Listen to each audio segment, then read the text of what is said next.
You ever get left shoulder pain or neck pain from doing overhead work, especially when you're lifting, doing snatches, military presses or whatever?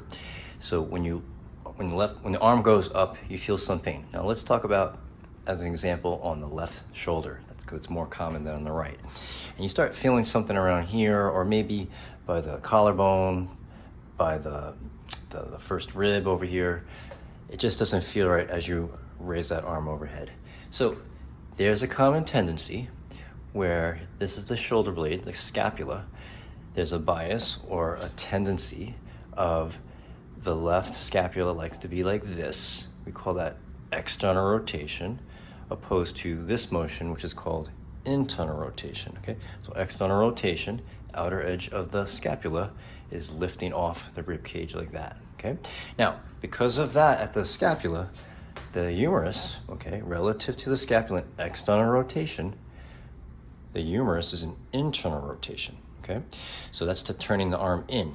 So there will generally be a limitation in external rotation of the humerus of the arm.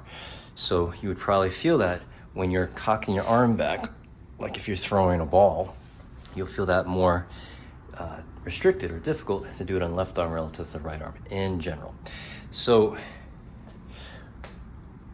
that limitation in external rotation of this is going to be reflective. When you raise your arm up overhead, you need space. You need that external rotation to get your arm fully overhead. So if you have a limitation, you're going to try to get it from the scapula. The scapula is already externally rotated. It's already there.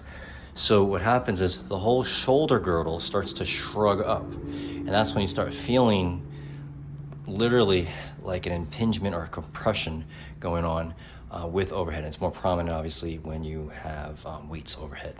So that's not good in the long term, because you'll probably end up hurting something. So the way you can address that is the opposite of what I just explained.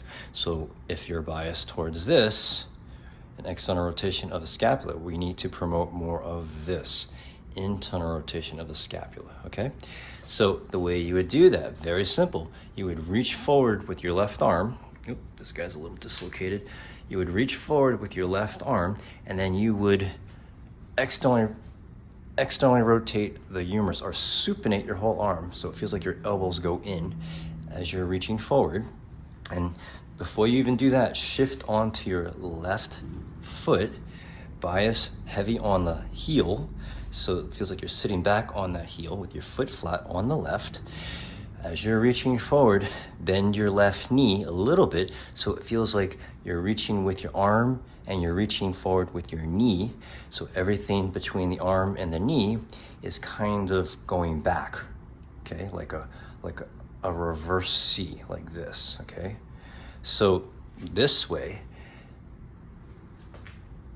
the externally rotating of the humerus engages the rotator cuff muscles here, infraspinatus, teres minor, and it would pull the scapula like this a little bit and protract by reaching forward to move the scapula outward.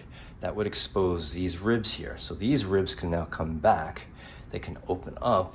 And when you take a breath in with the arm forward and shift it back onto your left heel, think of getting air in your left upper back, expanding, opening up those ribs so the lungs could expand more here, okay?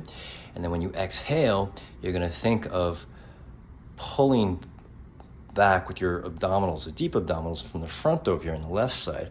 You're pulling those front ribs back using what we call the internal abdominal obliques. That's not important, the names right now, but what it's gonna feel like is gonna feel like all of this is gonna be rounding out. Your tail is gonna be tucked in a little bit on the left, and you're sensing air coming in through this area. So what that's gonna do, that's going to not just help reorient the scapula position on as it rests on the rib cage, but it's also going to relax a lot of these back muscles you have going on over here.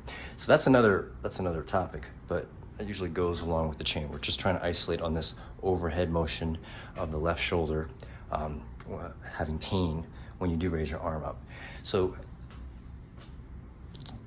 As far as anatomy, as far as structure, you would reach forward, shift onto that left back heel, take a breath in, fill up this area, exhale, feel the abdominals on your left side pulling back. Do that for about 4 or 5 breaths, and then raise your arm up overhead to see how you're doing. If you still have issues, keep on doing this activity until it improves. If you're still having issues, contact me or contact someone like me, a physical therapist, a chiropractor, medical doctor, massage therapist, anybody who has a lot of experience or understands this basic relative motion and anatomy and just functional anatomy, so to speak. All right, hope that helps. Try it out. Be great.